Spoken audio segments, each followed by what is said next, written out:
Hi everybody, my name is Pat Hogarty and welcome back to California Real Estate Principles, Real Estate 300. This happens to be show number 28. So therefore, we don't have that many more shows to go. We're getting pretty close to the end. I did my calculations recently and we have a total of 32 shows. Today what we're going to be doing is talking about something called taxation of real estate. And so we're going to be talking about such things as property taxes. And just so you have a rough idea what we're talking about with property taxes, what it means is the fact that any property that is not owned by the government, in other words, by the county, city, state, federal government, in other words, private property, property like we own, our homes, we have something called property taxes that we have to pay. So we'll be talking about those.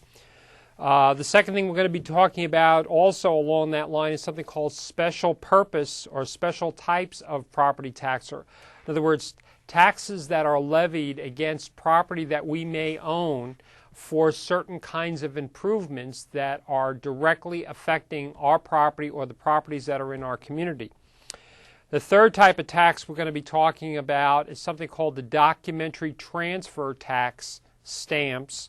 This is something that I probably have mentioned this before, especially in the beginning of the semester, where we're discussing about the fact that when you sell a piece of property from one person to the other, the amount of equity that is sold or transferred, you're paying $1.10 per thousand or 55 cents per $500, and we'll talk more about that.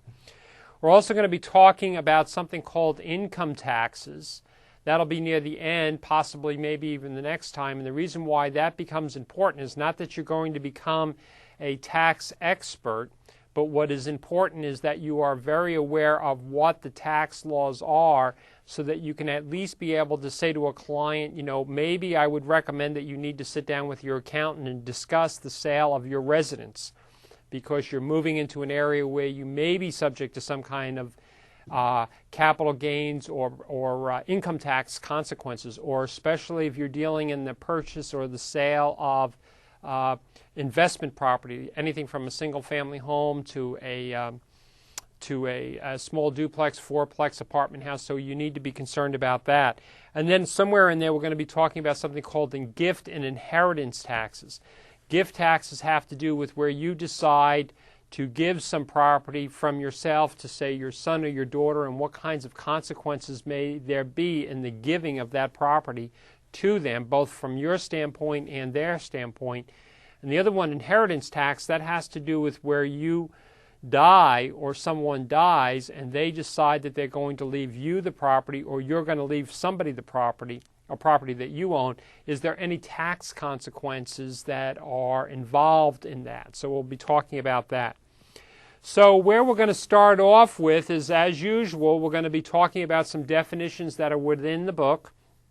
We want to make really sure that everybody has a firm understanding of what these things really mean. Taxes are critical, just like every other one of these chapters in here. It's a critical part of the overall things that we deal with in real estate, and it's a very, very important part of understanding what the rules and the laws are and how they may affect a transaction. So anyway, we're going to start out with a few definitions. I'm going to move over here to my old friendly document camera. And what we want to do is talk about just what property taxes happen to be. And so I'm going to be moving this up here, and then we'll go into a little bit of detail about it. It says property taxes. A city or county receives most of its operating revenue from the assessment and collection of real property taxes. What's important about that is that you pay a lot of taxes. You pay federal tax, you pay state tax, you pay county taxes, you pay gas taxes. But the place that the county receives its income to pay for things like the police, the fire department, the school district, things like that, is from property taxes. So it's important where that comes from. Whereas money that you pay to the state in the form of state income taxes is where the state gets its money to run. Again, in the federal government, that when you pay federal income taxes, that's where they get the money to run their budget. So it's understanding what taxes we're talking about and where that money is really being utilized. Going on from there, it says real property taxes are taxes determined according to the value of the real property and are paid annually or semi-annually. These taxes are called ad valorem taxes. An ad valorem tax is a tax that is charged in proportion to the value of the property. So in other words, we have to have a value for the property. There has to be somebody setting the value for the property and then some tax that's levied against what somebody says it's worth. Okay. Property taxes are based on the concept that taxes should be assessed in accordance with the person's ability to pay. In the case of real estate, the higher the value of the property, the higher the property taxes are going to be. Okay, very, very important that you understand that. So in other words, if you have a piece of property that's worth $100,000, you're going to pay, at least according to what we'll talk about later, Proposition 13, your property is probably going to, or your property taxes will be somewhere in the neighborhood of about $1,000 a year.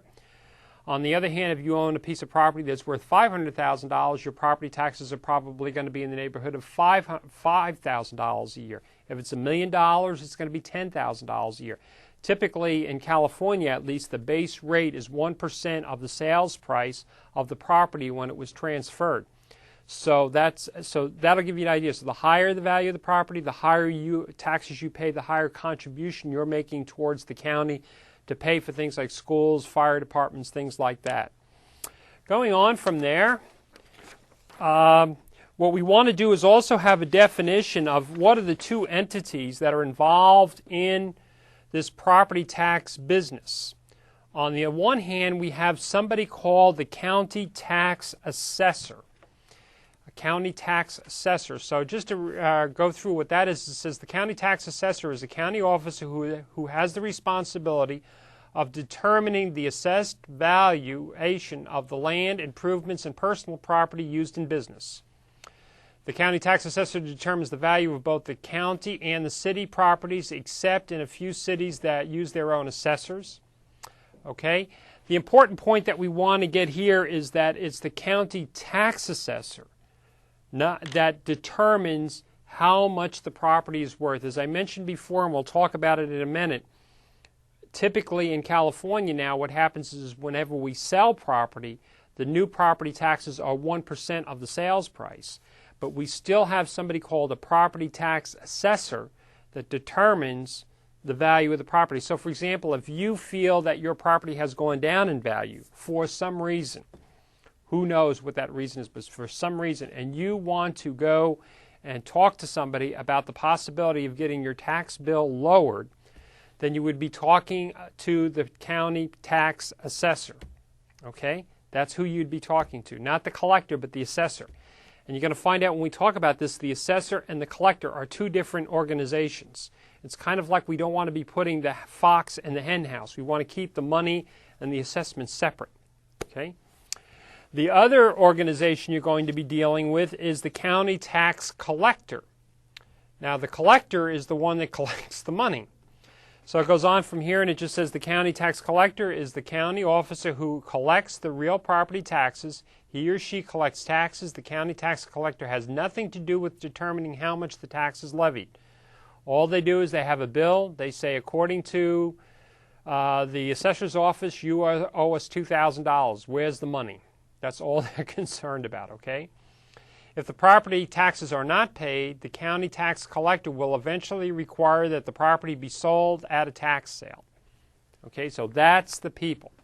That's the ones that are going to sit there. And essentially the way that this works is that when a piece of property comes into being, in other words, when a lot is made, subdivision, and it has a lot number assigned to it, it also has something called an assessor's parcel number. That number, I think I've mentioned this before, and you'll have to pardon me if I can't remember whether I mentioned it in this class or not before, but this number is just like your Social Security number, or your student number, or your MasterCard or your bank account number. That's a number that the tax assessor has and the tax collector has in order to keep track of whether or not you've been making your payments on time. Okay? And that number is shown on the parcel map or shown on the subdivision map or the map that's essentially recorded at the county recorder's office when the property comes into being. So if somebody takes a piece of raw ground, creates a subdivision, they assign a lot number, but they also assign a if you will, a assessor's parcel number to it to track the property taxes on that particular piece of property. Okay. Going on from here, now they start talking about something called Proposition 13. This is very, very, very important because for those of us that were in California when this was going on, let me give you a little bit of a background on what this was. The easiest way I like to explain it is like this. What was happening, and it has happened with a lot of different governmental organizations, is that the taxpayers continuously complain that the taxes are going up. We complain about that with the federal government. We complain about the state government. We complain about it about all taxes. We don't like to pay taxes. And one of the ways that we typically do it, we just complain. On the other hand, we have no control in many cases where that money goes. So what was happening is that the property taxes were continuously being raised here in California. In fact, in certain parts of the country, you'll go, like for example, back in New York, where you'll have a piece of property where the property taxes will be very, very high. So what ended up happening is that the people finally got tired of the taxes going up. They said, you know what, if we let you continue to do this, you're going to put us in the poorhouse. We're not even going to be able to afford to pay the taxes. And so what they did is they said, we've asked you to stop spending the money, and you haven't paid attention, county. So this is what we're going to do. If you're not going to control your spending, we're going to control how much money we give you. We're going to stop. We're going to stop allowing you to continuously raise the property taxes. And because this is at the time, is a very, very sensitive political issue. In other words, going to the California legislature and trying to get somebody to stand up there and actually sponsor a bill and get it through the legislature and signed by the governor is a very politically tough situation. Here in California, one of the ways that we isolate ourselves, or politicians isolate themselves, is by saying, you know what, if the legislature's not going to do it, if the governor's not going to do it, what we're going to do is we're going to go to the people. So that's where we have this proposition coming along. You'll notice a lot of things that are propositions are things that maybe sometimes are kind of politically sensitive. It's kind of like saying, you know what, we're going to let the people make the decision. So that's what they did with Proposition 13. They put it on the ballot. It's sometimes called the Jarvis-Gann Initiative. It was voted into law by us, who were, the voters for California. We voted it into law. There was some court cases that tried to get it changed. There was a lot of complaints during that time. They said, you know what, we're not going to allow... there were a lot of complaints. Like, for example, some of the complaints were things like, hey, we're going to have to close schools because we don't have enough money. We're going to have to pull back on our fire department. We're going to have to close the libraries. We won't have them open all the time. Okay? And there were a lot of complaints along that area. But in a lot of cases... those things, those hard business decisions have to be made. If you're running a government organization, you have to make those decisions. You have to turn around and say, it would be nice to run the library 24 hours a day, 7 days a week. But we, as taxpayers, can't afford to do that. We just can't afford it. So consequently, we need to cut back. And that's essentially what ended up happening. Now, there's a good and a bad point about this Proposition 13, and I'll show you in the book here in a minute. What Proposition 13 essentially said is that we're going to limit, or we're going to assess your property. The amount of property taxes you're going to have to pay is based on 1% of the sales price of the property. So consequently, if I sell my property for $100,000, then my property taxes are going to be $1,000. Now, one of the other complaints that they had in Proposition 13, they said, you know what, we're going to have a disparity. What's going to end up happening is that, hey, wait a minute, the house is going to be looked at again and reassessed when it sells. So we could theoretically end up having two pieces of property sit right next to each other. This one, somebody's lived in for years and years and years, and their property taxes are maybe based on $100,000. They haven't moved. The guy next door just moves into the neighborhood, and his property sells for, $450,000, and his property taxes are $4,500 a year. So both of them are consuming the same amount of services. In fact, the person that's paying less may also have, some young children or something they're using in schools, all those things. Maybe they're having fights and the cops are over there all the time. They're using the services. Is there a disparity? Yes, it does happen. I happen to be one of those people that happens to have that lower tax rate on a house that I own. I have a house that I've owned since 1979. Paid $77,000 for it. The house next door just sold for $450,000. Is there a disparity? Yes, there is.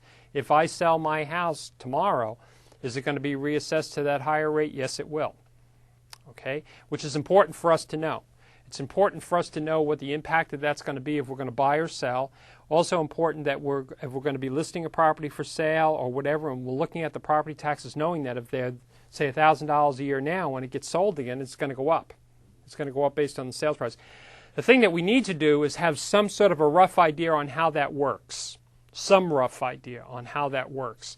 Now, we have now gone past, naturally whenever you pass a law, there's a period of time in which you do something called grandfather things in. You have to think about the people that own property right now, how you're going to kind of handle those people, how you're going to handle the new people. So what I'm going to be showing you in a minute is a little bit about how they handle that. But suffice it to say that the easiest way to think about this is that when you sell a piece of property or you are buying a piece of property in California, your property taxes are going to be 1% of the sales price. And they say, well, why did you use sales price? The reason why is because guess what? We've just had an arm's length transaction. We've had somebody wants to sell the property.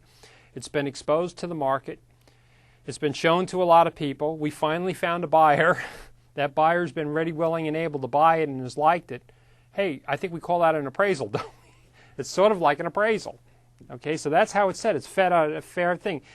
Even an appraiser could come back and say, I think it's worth more or less, but hey, what? That's what the market is dictating, at least right now, it's worth. Okay? So now I'm going to go back here for a minute and give you a little bit of history. It says Proposition 13 limits the amount of taxes to a maximum of 1% of the March 1st, 1975 market value of the property. Okay? So whatever the market value was at 1975, we're well past 1975 now. We are way past there. We're talking about 30-some years, 31 years hence past there, okay? Okay, so anyway, as of 1975 market value of the property plus the cumulative increase of 2% in market value each year thereafter. Okay? 2% of the increase in the market value. Okay, the value may not go up. Okay. Improvements made after March 1st of 1975 are added to the value in the year they are made. Improvements would be things like, additions to the house, stuff like that. In fact, I think I've mentioned this before. If you put in for a building permit on a home to do an improvement, what do I mean? When are you required to have a building permit? I think we've talked about this before. That could be something like putting an addition on the house. Depending upon what municipal area you're in, you could be like a new roof that would requires a building permit. If you're going to put a deck on the back, okay, that requires a building permit. I mean, just about anything you're going to change the structural components of the house. Heating and air conditioning systems require a permit. Okay, so anytime you do that, you submit stuff to the planning department. Normally, if it's going to be an addition, you're submitting plans to them. One of the copies of the plans that you submit to them also goes to the tax assessor's office, okay, so that they're notified of some kind of an improvement. That's how they know, just so you know that, okay. Anyway, going on from there, it says improvements made after March 1st, 1975 are added to the value of the year they are made. If ownership has changed after March 1st, 1975, the tax is limited to 1%, notice limited to 1%, of the market value plus 2% cumulative increase each succeeding year. If some cases property values came down, lowering taxes instead of raising them by 2%. Any state-owned allowed exemptions are deducted after figuring the basic tax rate, okay? We'll talk about that in a minute. So consequently, you just need to think about this 1%. I think that's what we want to drive home, that you get that concept of that 1% of the sales price, okay? Now, there are certain exemptions to this. One of the things that some of our older friends, and older, watch it because we're talking about people that are 55 and older, so you're talking about me, is that if you could conceivably see this, a lot of times there are people that have maybe bought a home when they're maybe been in their 30s or their 40s and they've raised their family. When they bought the house, even if it's a big house, it wasn't the market value if it wasn't too high. A good example is like what I'm talking about now, the house that I own, one of the houses I own in Cameron Park. The house is a 3-bedroom, 2-bath, 2-car garage on a third of an acre with a lot of mature trees. It's a really nice house. Okay. Now the situation is that if you have somebody that sells that, their tax base, their property taxes that they're paying are fairly low. Now all of a sudden they may be a situation where, let's say the house was a little bit bigger. You know, this house is about 1,900 square feet, but let's say it was maybe 3,000 square feet. What would happen is people may get to be 55, 60 years old and say, you know what, I don't want to have a big house anymore. I want to have a condominium. I want to have a townhouse. I want to live in a gated community. I want to live in one of those retirement communities. I don't want to have to deal with the lawn. Now what they do is they're turning around and they're going to be buying a house that costs a lot more money. So all of a sudden, their idea was, I'm going to sell this house, move out, and I'm going to be able to then move, get a smaller house, and hopefully my payments are a lot lower or whatever. Oh, wait a minute. My property taxes are going to go up because the value of the property has gone up. So the question always comes up, is there any way I can transfer my tax base from the existing house to the new house? And the answer to that is yes.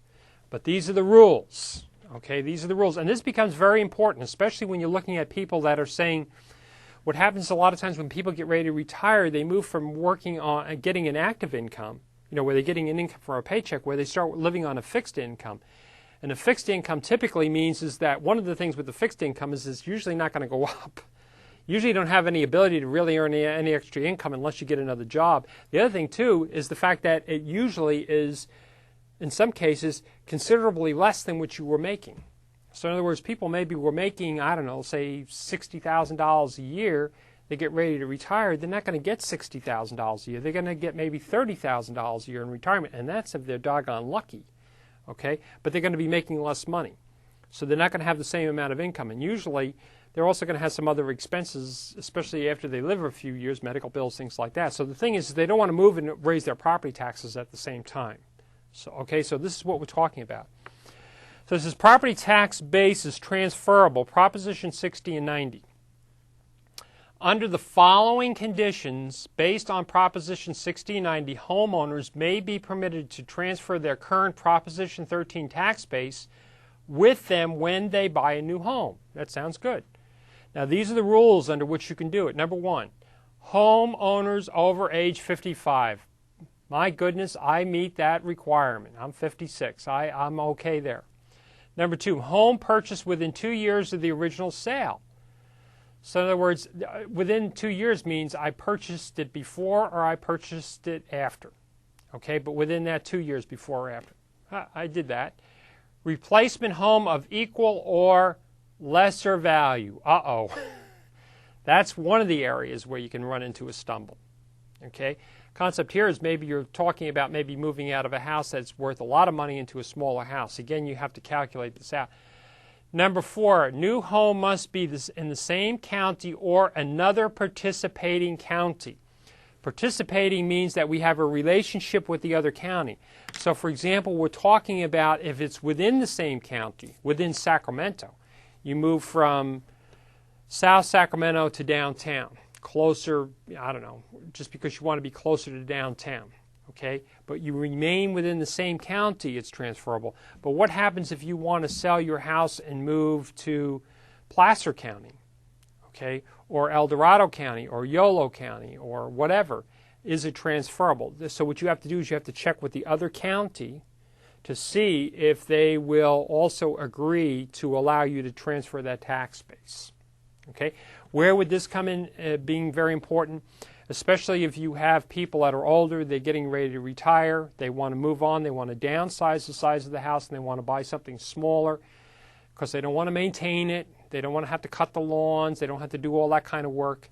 and they want to spend the rest of their time traveling. This would be an example. Senior citizens kind of people. People over 55. But over 55 are not senior citizens, by the way. Okay, goes down further. It says Proposition 60 and now 90 allow empty nesters, which means the kids are gone, to purchase new homes one at a time while holding on to their lower tax base, thus freeing up a larger multiple bedroom homes for younger families. So the idea is that if the people that don't have the large families anymore move to the smaller houses, then the people that are getting the larger families can move to the bigger houses. That's the concept behind it. Okay. Going on from there, there is a lot. They give you a brief synopsis here of Proposition 13. I'm not going to go through and read this. Basically, this is covering most of the highlights of the Proposition 13. Again, I would highly recommend that you spend the time to go over and read this. This was really earth-breaking or earth-moving legislation. This was a major thing that California did. Major proposition that was passed. You know, I mean, California a lot of times is many times is looked as being a leader in different areas, and this was one of them, trying to, you know, limit those increases in property taxes. Okay. Now, have they found ways to get around this? Yes. And the ways that they get around it is that you go down to get your building permit to build a new house, and you find out that you have a lot of fees. Okay, so that's one of the ways. You know, you go, wait a minute, to hook up a water pipe is going to cost me $10,000. How does that come out? You know, a little bit of glue and I stick it together. No, it's not the physical work. It's a place. It's an event where they can collect some fees. Okay. Okay, moving on from there, they talk about property taxes becoming a lien. The easiest way I could explain this is to think about the fact that, you know, and I've said this in other classes, if you call the property tax assessor's office or the collector's office and just pick up the phone and call them and say, hey, I want to send you some money, they'd say, okay, wait a minute, let's check your account. And they'd look at it and they go, well, you don't owe any property taxes right now. Okay? So we have no place to put the money. So consequently, when we talk about a lien, the first thing that ends up happening is that the county tax assessor has to turn around, or there has to be a bill placed against your property and says, now you've done something and now we have this lien. Okay? It'd be like calling up a restaurant and saying, excuse me, here's my MasterCard. I want to give you some money. And they go, what for? And you say, well, I'm thinking about someday down the road buying some food here. And they go, we can't do that. You haven't eaten here yet. So it's kind of like there has to be a point in time in which you have this lien placed. Once the lien is placed, then there's something that they can charge or take your money for, and that's to pay that bill. So that's why we talk about it as a tax lien. The way the property tax bill works, and they talk about this in here, is that the city and county fiscal year starts on July 1 and ends on June 30th. And you'll find out that not only the city and the county does that, but a lot of businesses do that. What you're trying to do is to reflect, the concept is let's get together and figure out how this business works and what are the best months so that we distribute the income correctly throughout the year. And so that we don't end up collecting some money or not collecting the money and the bills come due. If you could imagine that, all of a sudden you're taking a look at something and you say, well, we've got to pay bills. We've got to pay for the road, streets, curbs, gutter, or whatever. And you turn around and say, well, we don't have any money right now. And where the bill comes due, but you got to wait months before you ever get the money to pay for it. So what you're trying to do in a fiscal year is to more or less figure out how do we do business? When should we be collecting money? When should we pay our bills? So on and so forth. And so that's why we call it a fiscal year. Different than, say, like we personally, for our income taxes, we use a calendar year.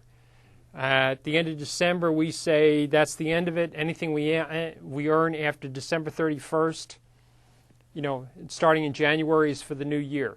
So we have a different year, and that's because of the way it reflects us. That calendar year probably will not work very well, does not work well with a county or city, or may not work with businesses. So that's why we have a fiscal year. Anyway, it goes on from there, and it just says, okay, all revenues and expenditures are planned for this period of time. Okay, and they give you a little figure in here. I'm not sure where that is. Oh, okay. This right here is what they're talking about, this little graphic. And this is just showing you when property taxes become due and when they're payable. So for example, January 1, property tax becomes a lien on the real property. So in other words, you owe the money as of that date. July 1, the fiscal year starts. November 1, the first installment is due and delinquent after December 10th. Okay, that's why you have to pay it by December 10th. If you don't pay it by December 10th, you're going to end up having you're going to have a late fee, if you will. And then February 2nd, the second installment is due and is delinquent after April 10th. Okay, so it's like a time schedule. Now, where do you get involved with this as a real estate agent? You primarily get involved in this because you're working with a client and you're trying to figure out what sorts of obligations they're going to have, especially if you're talking about somebody that is trying to figure out as close to the penny how much money they're going to be walking away with. So that's where you're going to get what we commonly refer to as the net sheet. You're going to take the sales price, commissions, all the expenditures, and one of the things you're going to be doing is figuring out, have you paid your taxes yet, your property taxes? If you have, or if we sell it in this month, are you going to get a refund, or is that money away? So that's why you as an agent are going to be figuring that out, along with all the other figures, because the client primarily wants to know, I need to get this much money out of the deal in order for me to buy the next house. So that's why they want to know. Who really figures this out in the end, I mean to the nth detail, is the escrow officer. The escrow officer is the one that does all the prorations, has all the bills and everything else. And by the way, if you ever need any help in that area, escrow officers are outstanding. You call them up, they do this every day, on sometimes 60, 70, 80 transactions a month. They happen to be an expert in the area. You call up, give them the date of it, and they can help you figure it out, so especially when you first get started. Okay, so that's when that's due. Now, on this page, you may never see this. This is your property tax bill. And the way that I like to explain this, and if you can follow along with me a little bit on this, and that's this. Normally, when we buy our first, our second, or our third house, we usually don't have a lot of money to put as a down payment. Usually we're looking like a no-down VA or a small percentage for FHA or no-down CalVet or something, One of the things that all of those programs require us to do is create what we call an impound account. Some money that we set aside that's held normally by whoever we're making the payments to, where when we make our monthly payment, we pay principal, interest, taxes, and insurance. What happens is that goes into an impound account, and the person that's servicing the loan or the entity that's servicing the loan, what they do is once a year they pull out a check and write a check for the property, for the insurance, and twice a year for the property taxes. So typically, here's what happens.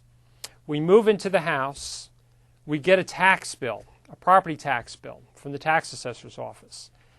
We panic. We say, we owe $5,000 or $3,000. My God, we're going to, this is terrible. So we get on the phone and we usually will do something like either call our real estate agent or we'll call the title company, we'll call somebody.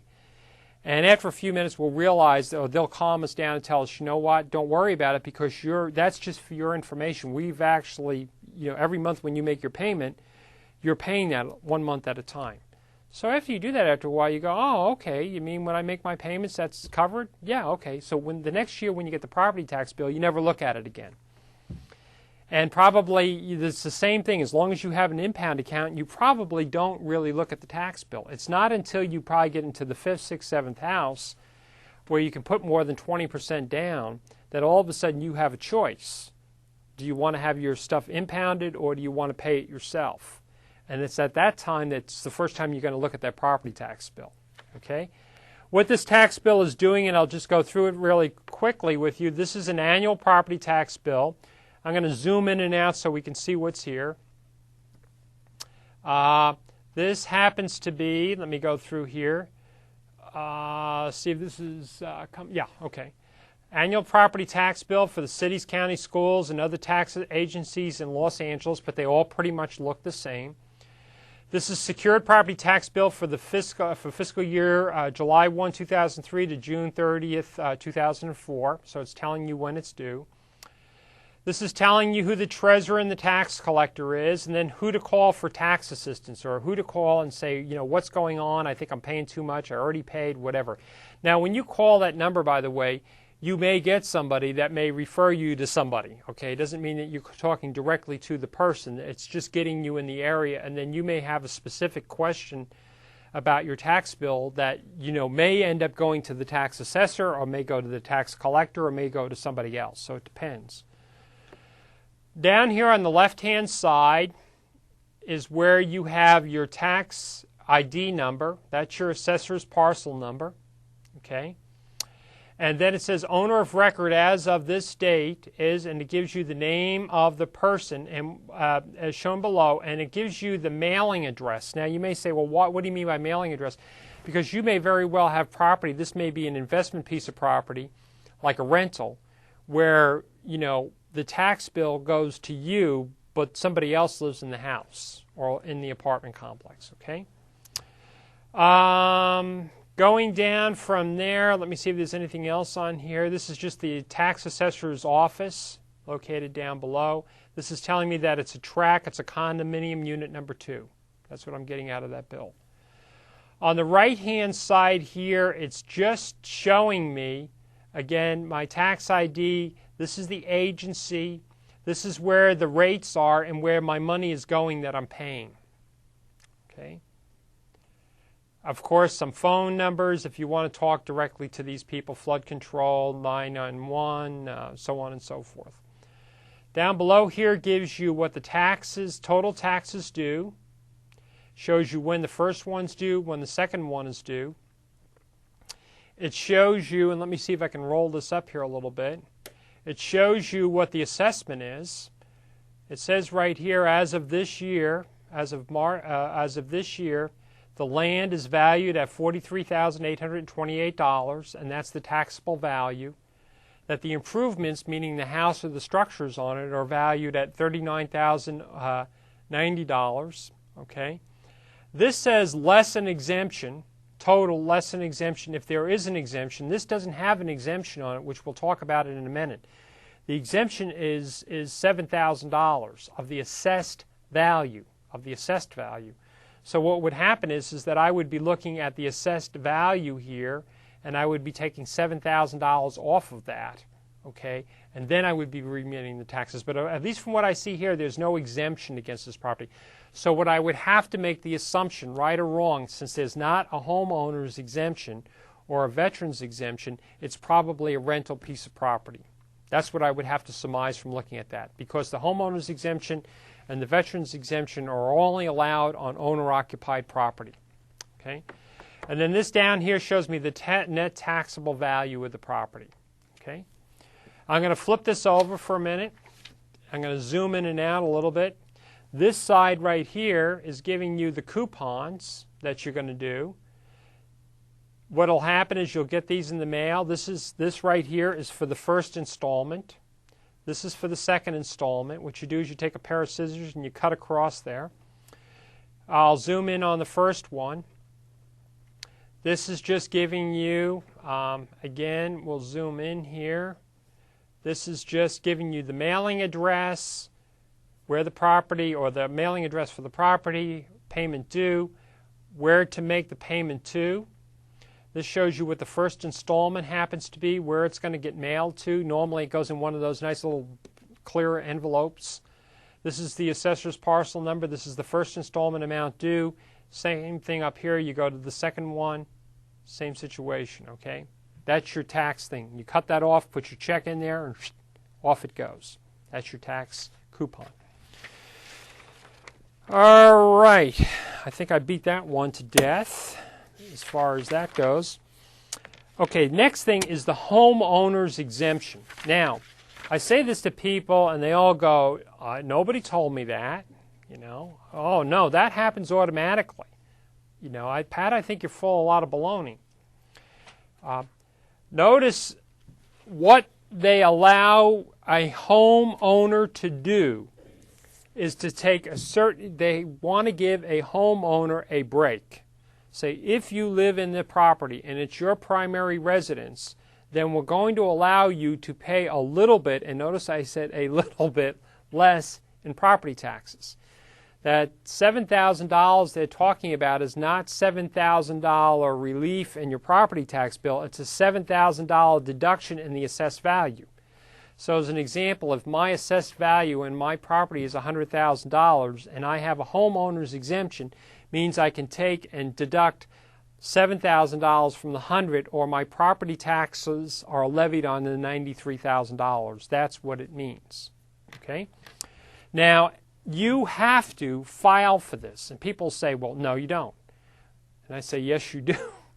You want to call the county up and you want to say, excuse me, I just bought this piece of property. I want to make sure that I have done all of the appropriate documentation and paperwork to get the homeowner's exemption. People say, well, no, that happens automatically. Well, wait a minute. When you buy property, there's no way that the county automatically knows that that's your primary residence. You could have bought that property as a rental piece of property. You could have bought it as a second home. You could have went on title with it for your son, your daughter, your granddaughter, or whatever. So some way or another, you need to say to them, hold on a minute, this is my place. I live here. This is where I hang out. This is my home. And therefore, I am entitled to this homeowner's exemption. Okay, so you need to file for this, is what I'm saying. Okay, going on from here, it says homeowner's property tax exemption is $7,000 of the assessed value. Okay. Now, how do you get qualified for this? Okay, it says the homeowner's property tax exemption is deduction on the property tax bill of the first $7,000 of assessed value of owner-occupied property, not rental, owner-occupied. The homeowner's exemption on your home does the following. All personal property of the homeowner is exempt from property taxes. Number 2, a resident owner receives $7,000 homeowner's exemption in assessed value if the property is the principal residence as of 1 March. Okay? That works out to be roughly about, if it's 1% of the assessed value, it works out to be about $70 per year. Or a really great time at Round Table Pizza, okay, with the family, okay? Goes on from there, it says the time to file for the homeowner's exemption is from January 1st to April 15th in order to receive the full exemption. Once the exemption is filed, it remains on the property until the homeowner terminates it, okay? Now you can terminate it by a couple of ways. One is you just sell it. If you sell it, then the new house you move into that becomes your primary residence, you refile again. On the other hand, you could also have terminated it because of the fact that you have maybe, let's say, moved out of it, and maybe you're renting someplace. Okay, you've moved out, or you've moved out of the town, and you've decided you can't sell it. You're moving back to New York. You can't sell it right now, and you're going to turn it into a rental piece of property. Then that's how you terminate it. If the exemption is terminated, a new claim form must be obtained from and filled out with the assessor to regain your eligibility. Qualifying owner-occupied rental property receives a $7,000 homeowner's exemption. For example, on the assessed value of $500,000 minus the homeowner's exemption of $7,000 would be $493,000. Pretty simple.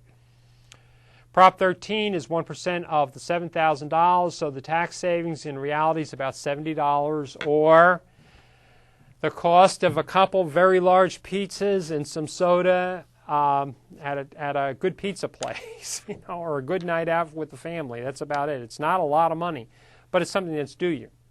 Okay. And by the way, if you notice, it's 1%, so it doesn't. You're always going to get the same break, whether it's a property, it's $100,000, $200,000, $300,000, $400,000, $500,000, same break. It's still $7,000. Now, you also have a thing they talk in here about the homeowners and renters property tax rebate. This is for senior citizens and disabled people. And there are two different types of programs, if you will, okay? The first one is this. It says the first one is, this is a property tax relief law for any resident who is 62 years of age or older as of January 1st and has a household income of not more than $12,000 for a calendar year. And you may say, who in the world is that? Well, hello, unless you do some financial planning, and watch what you're doing. That could be your Social Security coming into your house. Okay? Do I know people that live on that kind of money? Yeah. And many times those are people that living in a house, they own it free and clear. They didn't put enough money away for retirement. They're living on Social Security, and their income is in that level, and they're going to get hammered with property taxes. So it's a way to help those people out. Okay? The applicant must have owned and occupied his or her home within the last fiscal year. Persons under age 62 who are totally disabled also qualify for the rebate. Notice it uses the word rebate. Okay? You got to watch for the key words. Rebate means you're getting something back. Okay? A similar program provides a rebate for elderly and disabled persons who rent their homes or apartments. And now on the class website, I have a link to more information about this for those of you that are interested. So if you have friends, family, relatives, whatever, that are looking for some way that maybe this may fit, you can go there and get more information about it. Okay, also senior citizen centers are very good at providing that kind of information. Now you also have, okay, so I think we've pretty much covered that one. Let me see if there's any, yeah, I think we've covered that one. Okay. The next one that you have in here is called a disabled and senior citizens property tax postponement. Notice the word postponement. It's not give back, it's not relief, or it's not rebate, it's postponement. Postponement means to me you still are going to owe it, but you're putting off that date. Okay? So in this case, it's the senior citizens who are age 62 years of age or older and have a household income of $24,000 or less. By the way, always look at these income amounts. If they don't change this year, there's always a possibility down the road there may be some kind of an adjustment. So you have to keep track of what's going on. May qualify for this tax postponement assistance program. The program offers them the option of having the state pay all or part of the taxes on their homes. In return, a lien is placed on the property for the amount of that the state has to pay. The specific lien becomes payable when the taxpayer moves or dies. So in other words, when Aunt Mary moves out and goes to the old folks' home, or Pat moves out and goes to the old folks' home, okay, we're talking about that. Maybe they sell the house, you know, to help pay for that, or the person dies and the house is passed on to some family member. Okay. The specific lien becomes payable when the person dies. In effect, the homeowner is relieved of his or her tax burden in exchange for a lien on his or her home to be paid upon death.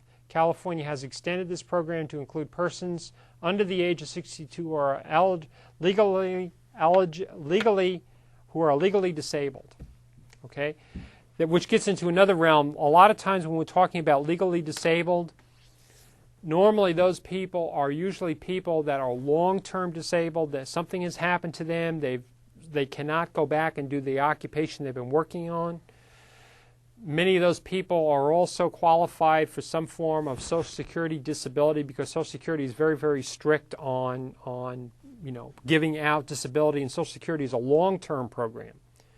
Typically in California, if we work for an organization or a company, we have what we call state disability, which pays for the first, like if we're in the hospital or we get sick and we're going to be off for a while, that kicks in. But it runs out after a period of time. Usually it falls along the same sort of lines like unemployment does, the same kind of a concept. You're going to turn in paperwork and then you're going to get paid a certain amount of money. But it runs out. Social Security normally kicks in usually as early as after 6 months or so. And usually they look very heavily upon people, what their disability is. Can they go back to work? Can they get retraining? So on and so forth. So we're talking about somebody who's been through this kind of rigorous thing. But again, this is something that you would want to put into your repertoire of knowing this stuff is available. Another exemption that you can have on the property taxes is something called the veterans exemption. And this is kind of a little bit tricky here, because you have to read all the stuff that goes along with this.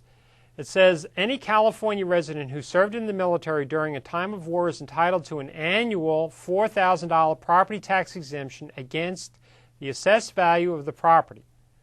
Sounds pretty interesting so far.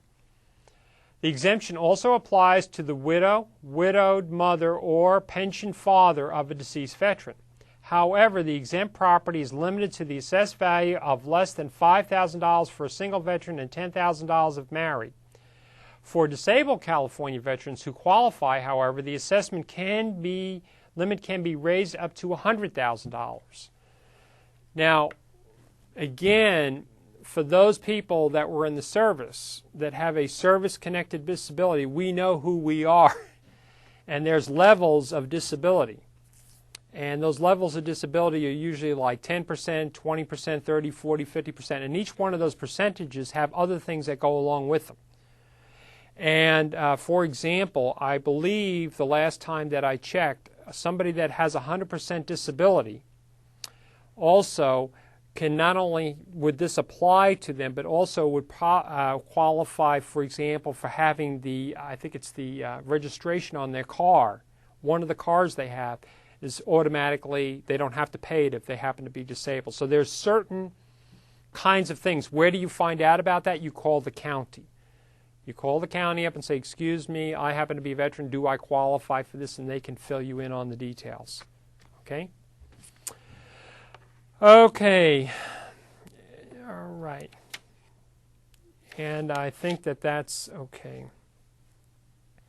They also go on from there and they talk about, if the property, if you don't pay your property taxes, will they sell the property for property taxes? And the answer to that is yes.